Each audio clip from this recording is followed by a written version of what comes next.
हरे कृष्ण। राधे राधे दोस्तों, आइए सुनते हैं महालक्ष्मी व्रत कथा।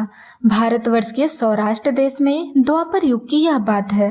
सौराष्ट्र में उस समय भद्रोस्व नाम से राजा थे।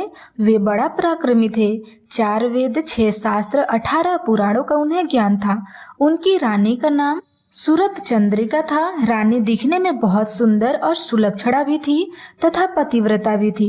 उन दोनों को 7 पुत्र तथा उनके बाद एक कन्या का वरदान मिला था। कन्या का नाम श्यामा बाला था। एक बार महालक्ष्मी जी के मन में आया कि जाकर उस राजा के राजप्रसाद में रहें। इससे राजा को दुगुनी धन दौलत की प्राप्ति होगी और वह इस धन दौलत से अपनी प्रजा को और सुखद दे पाएंगे। गरीब के घर अगर रहे और उसे धन दौलत प्राप्त हो तो वह स्वार्थी की तरह केवल अपने ऊपर ही खर्च करेगा। यह सोचकर श्री महालक्ष्मी जी ने बूढ़ी ब्राह्मण स्त्री का रूप धारण किया। हाथों में लाठी लिए लाठी के सहारे रानी के द्वार पर पहुंची।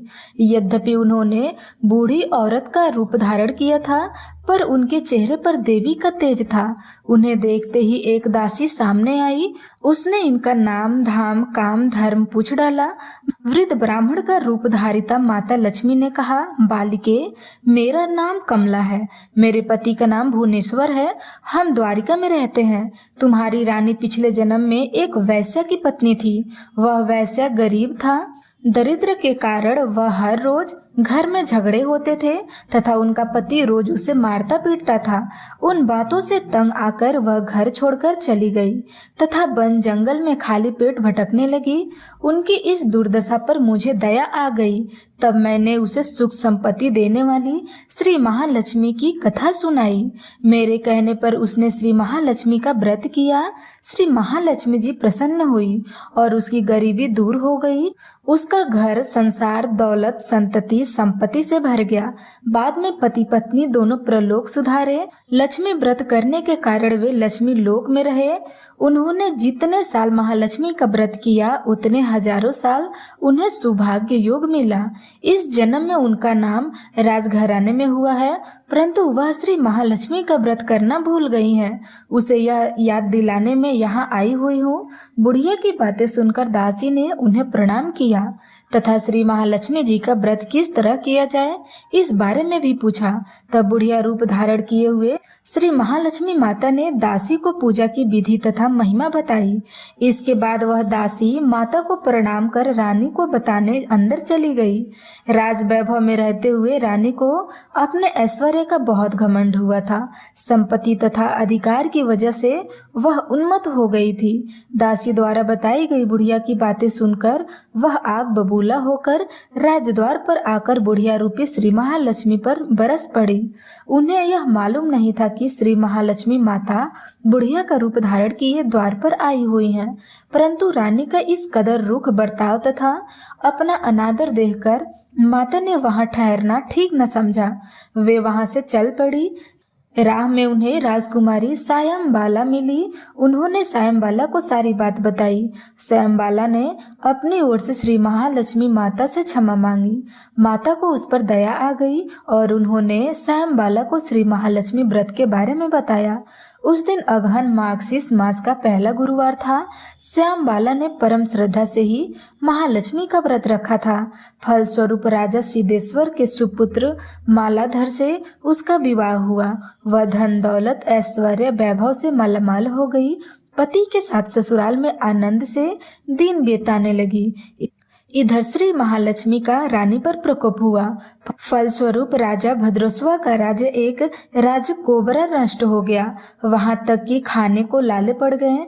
ऐसी हालत में एक दिन रानी ने राजा से निवेदन किया कि हमारा दामाद इतना बड़ा राजा है, धनवान है, ऐश्वर्यशाली है, क्यों न उनके पास जाएं और अपना हाल उसे बताएं। वह जरूर हमारी मदद करेगा। इस बात पर राजा भद्रोस्वा दामाद के पास रवाना हुए।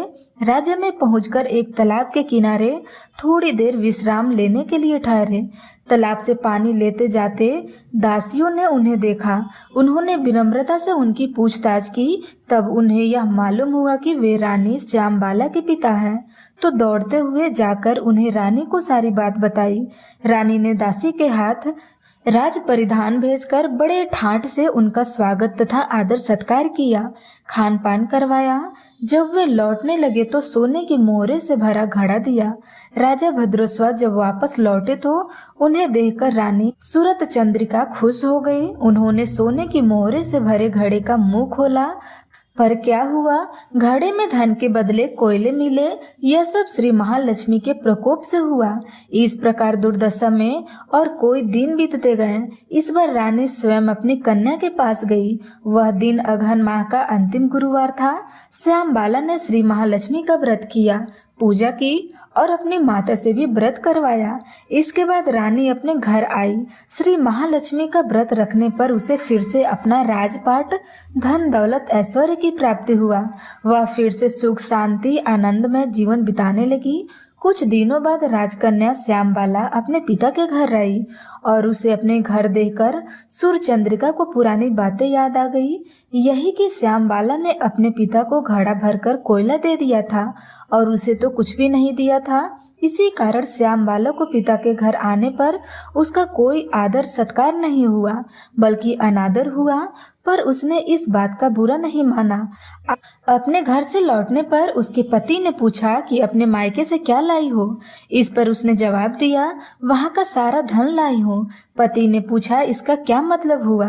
तब श्यामबाला कहती है, थोड़ा धीरज रखो, सब मालूम हो जाएगा। इस दिन श्यामबाला ने सारा भोजन नमक डाले बिना बनाया और परोसा।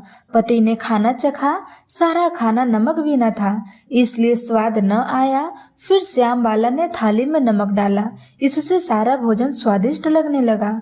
तब श्यामबाला ने पति से कहा, यही है वह मायके से लाया हुआ सार। पति को उसकी बात सही लगी। फिर वह दोनों हंसी मजाक करते हुए भोजन करने लगे।